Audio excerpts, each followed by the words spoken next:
بی‌دلیل نیست که میگن کتابخونه داشتن لزوما فهم و شعور نمیاره. چه دختری اون نیستی؟ کنسل نگیم.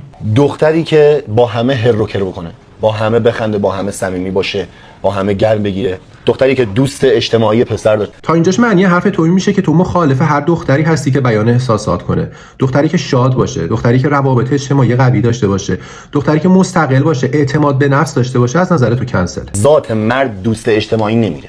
هیچ مرد همکار نمیره. ذات مرد نه، بهتره بگی ذات مرد سمی، ذات مرد زن ستیزی یا پدر سالار. وگرنه مرد سالم نه تنها از روابط اجتماعی، دوستانه و شغلی همسرش ناراحت نمیشه، بلکه حمایتش هم میکنه که این روابط رو داشته باشه. اصولا مرد سالم اصلا دخالت نمیکنه در اموری که بهش مربوط نیست. سرا عاشق دختری میشن که با همه موجودات نر سرد باشن، فقط با اون پارتنرشون گرم باشن. به این میگن استاندارد دوگانه. یعنی خود ایشون وقتی در جمعی که زنان حضور دارن قرار بگیره، میخواد تمام توجه ها رو به خودش بگیره، با همه بگه، بخنده، شوخی کنه، نمک بریزه.